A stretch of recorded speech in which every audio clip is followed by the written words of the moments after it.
Halo teman-teman, perkenalkan kami dari kelompok 6 akan memaparkan materi tentang Pentingnya Pancasila sebagai dasar pengembangan ilmu pengetahuan. saya Haidar Akmal dengan NIM 124230022. Saya Muhammad Rizky dengan NIM 003. Saya Nasolufia dengan NIM 016. Saya Muhammad Fadla dengan NIM 018. Saya Gagian David Salaridin dengan NIM 023. Saya Aurelia Rana Nevi dengan NIM 026. Selamat menyaksikan. Perkembangan zaman dengan skala ilmu teknologi yang baru dan terus berkembang membawa perubahan besar bagi peradaban umat manusia. Perkembangan iptek sendiri tidak akan terlepas dari budaya dan agama, sehingga diperlukan objektivitas dan relasi yang baik dan benar agar perkembangan iptek tidak merugikan manusia itu sendiri. Bentuk relasi ilmu dengan agama dan budaya ada tiga. Yang pertama, pengembangan iptek harus didasarkan pada sikap human dan religius. Yang kedua, iptek lepas dari norma budaya dan agama. Yang ketiga, iptek menempatkan nilai agama dan budaya sebagai mitra dialog. Yang berarti iptek memiliki ilmu sendiri tetapi perlu mempertimbangkan faktor eksternal untuk berdebat pikiran. Maka, relasi yang paling ideal bagi bangsa Indonesia adalah relasi yang pertama. Hal ini dikarenakan tantangan bangsa Indonesia terhadap keanekaragaman nilai, budaya, dan agama yang dapat memicu konflik. Oleh karenanya, diperlukanlah sikap toleransi dan inklusif secara komunikasi yang terbuka dan ganti. Pancasila merupakan kristalisasi dari nilai-nilai budaya dan agama bangsa Indonesia. Pancasila sebagai ideologi bangsa mengakomodir seluruh aktivitas kehidupan masyarakat, berbangsa, dan bernegara, termasuk aktivitas ilmiah.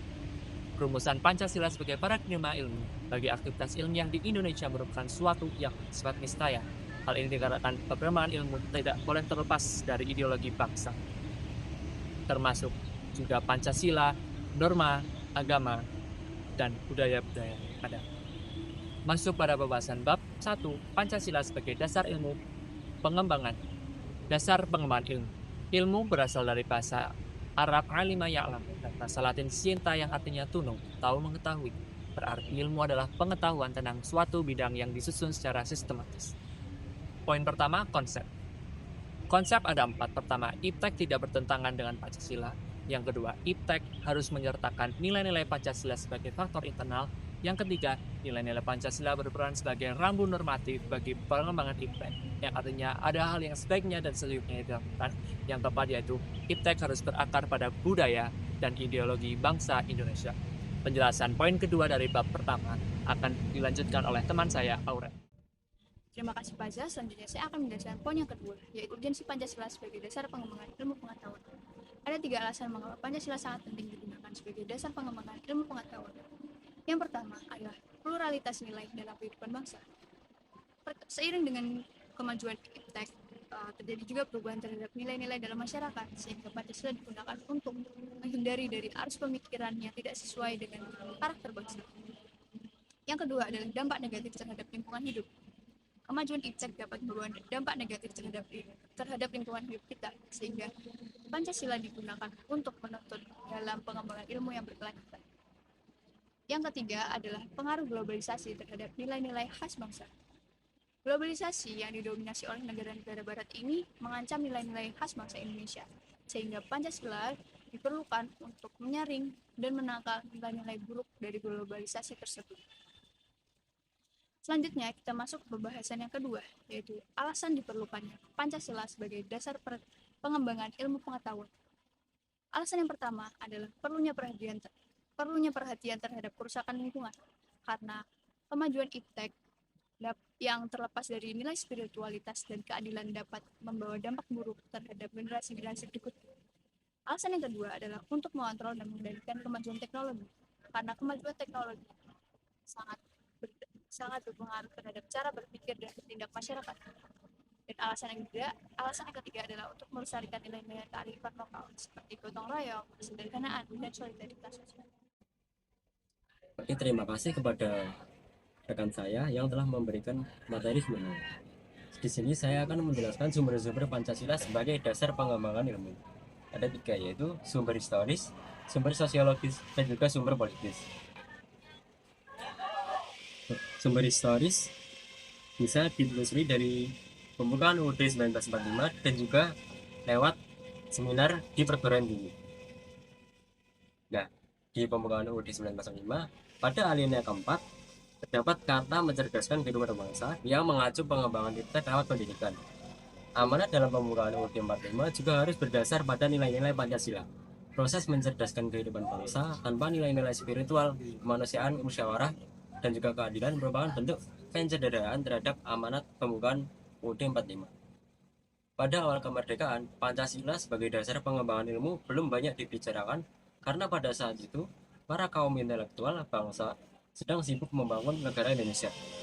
Adanya penjajahan, juga menguras sumber daya alam Indonesia, serta membuat sebagian rakyat Indonesia berada dalam kemiskinan dan kebodohan, sehingga di dalam pembukaan UUD 45 dicantumkan aspek kesejahteraan dan pendidikan.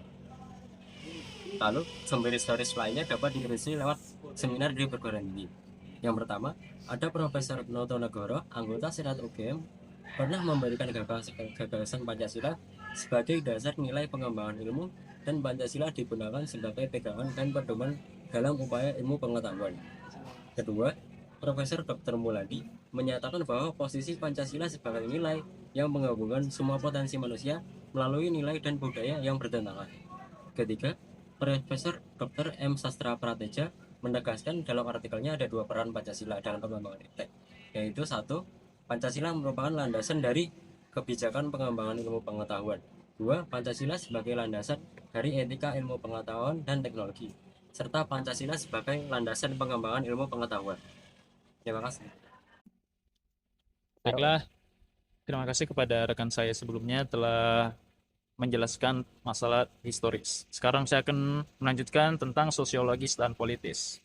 Oke, dimulai dari sumber sosiologis Pancasila sebagai dasar nilai pengembangan ilmu di Indonesia, yaitu sumber sosiologis Pancasila sebagai dasar nilai pengembangan ilmu teknologi atau iptek menekankan pada perhatian masyarakat terhadap dimensi ketuhanan dan kemanusiaan. Contohnya, penolakan terhadap pembangunan pembangkit listrik tenaga nuklir di Semenanjung Muria disebabkan oleh kekhawatiran atas keamanan dan dampak sosial seperti rasa cemas dan takut. Tentunya ini menimbulkan beberapa poin seperti persepsi dampak sosial dari pembangunan pembangkit listrik tenaga nuklir tidak hanya terbatas pada standar seperti menciptakan lapangan kerja dan gangguan seperti kemacetan lalu lintas, tapi juga mencakup dampak yang lebih khusus. Hal ini mencerminkan persepsi masyarakat terhadap resiko dan dampak yang mungkin terjadi, ya khawatir dan cemas atau takut seperti. Kemudian poin kedua, ketuhanan dan kemanusiaan. Masyarakat merespon pembangunan teknologi dengan mempertimbangkan nilai-nilai ketuhanan dan kemanusiaan. Mereka mengaitkan isu ketuhanan dengan pentingnya memperhatikan martabat manusia sebagai hamba Tuhan dalam pengembangan ilmu dan teknologi. Hal ini agar tidak membuat sebuah agama baru seperti Google dan semacamnya, karena mereka menyimpan sebuah ilmu. Di poin ketiga, partisipasi masyarakat dalam pembangunan teknologi. Keterlibatan mereka dalam proses pembangunan teknologi, keterlibatan ini itu penting agar masyarakat dapat memahami dan mengelola dampak negatif yang mungkin timbul dalam pembangunan sebuah teknologi yang ada atau ilmu. Kemudian lanjut di sumber politis, Pancasila sebagai dasar nilai pengembangan ilmu di Indonesia. Di Indonesia dilihat dari perspektif politis dengan merujuk pada pidato-pidato penting dari para pemimpin Indonesia di berbagai era. Kita ambil contohnya itu bukan contoh sebagai faktanya itu pada masa Orde Lama, Insinyur Soekarno menekankan penggunaan ilmu untuk melayani manusia dan kemanusiaan serta menghubungkan ilmu dengan amal. Kemudian ada pada masa Orde Baru di zaman Pak Soeharto menekankan pengabdian ilmu pengetahuan dan teknologi untuk pembangunan nasional tentunya. Kemudian di poin ketiga itu pada masa reformasi, yaitu Yudhoyono menyoroti pentingnya sistem inovasi nasional untuk kemajuan Indonesia sebagai masyarakat pengetahuan. Dan ada pun di poin keempat yang terakhir yaitu Pak Habibie menegaskan pentingnya mengaktualisasikan Pancasila dalam kehidupan sehari-hari melalui kebijakan negara. Kemudian ada penjelasan mengenai dari setiap era tersebut. Jadi pada setiap era pemimpinan Indonesia menekankan pentingnya iptek untuk kemajuan bangsa, tetapi ketertarikannya ini dengan Pancasila sebagai dasar nilai pengembangan ilmu tidak selalu secara eksplisit diuraikan. Sebagai contoh, pada masa Orde Baru, penekanan lebih diberikan pada penerapan ilmu pengetahuan dalam pembangunan nasional daripada pengkajian nilai-nilai Pancasila sebagai dasar ilmu pengetahuan. Ini menunjukkan bahwa sumber politis Pancasila sebagai dasar ilmu pengembangan ilmu lebih bersifat sebagai dorongan dan pengakuan terhadap pentingnya nilai-nilai Pancasila dalam kehidupan berbangsa dan bernegara. daripada sebagai suatu kerangka yang eksplisit yang mengatur pengembangan ilmu pengetahuan secara khusus. Begitulah dari penjelasan setiap era yang ada. Saya Muhammad Rizky, saya lanjutkan kepada rekan saya di penjelasan berikutnya. Terima kasih. Terima kasih kepada rekan saya yang telah menjelaskan materi sebelumnya. Di sini saya akan menjelaskan materi selanjutnya, yaitu esensi dan urgensi. Yang pertama adalah esensi. Pancasila sebagai dasar nilai pengembangan ilmu dan teknologi atau IPTEK memiliki hakikat yang didefinisikan oleh Profesor Wahyudi Setiawan dalam Simposium dan Sarasehan Pancasila sebagai paradigma ilmu, pengetahuan, dan pembangunan bangsa. Poin-poin kunci dari pandangan beliau adalah sebagai berikut. Sila pertama, menekankan kesadaran bahwa kehidupan manusia di dunia adalah ujian, dan hasil ujian ini akan mempengaruhi kehidupan abadi di akhirat. Dalam konteks pengembangan IPTEK, sikap etis, keinsinyuran, dan pedoman pada etik ilmiah menjadi penting, termasuk menjunjung tinggi keselamatan, kesehatan, dan kesejahteraan masyarakat. Sila kedua, mendorong perlakuan yang sesuai dengan kodrat manusia, yang memiliki kebutuhan material, sosial, eksistensial, ekspresif, dan produktif. Konsep ini menuntut perlakuan yang menghargai hak asasi manusia dan memberikan ruang bagi partisipasi aktif dalam masyarakat. Sila ketiga, menjadi dasar bagi keberlangsungan Negara Kesatuan Republik Indonesia atau NKRI yang menggarisbawahi pentingnya kerjasama sinergis antar individu untuk mencapai produktivitas yang lebih tinggi. Pada sila keempat, menekankan bahwa negara dibentuk oleh dan untuk rakyat. Setiap warga negara memiliki hak dan kewajiban yang sama terhadap negara, termasuk memberikan kontribusi sebesar-besarnya untuk kemajuan negara. Sila kelima, mendorong upaya untuk mengurangi jurang kesenjangan ekonomi di antara warga negara Indonesia. Ini mencakup pengelolaan industri yang tidak hanya fokus pada pertumbuhan ekonomi perusahaan, tetapi juga pada kesejahteraan karyawan dan kelestarian lingkungan. Materi yang kedua, urgensi.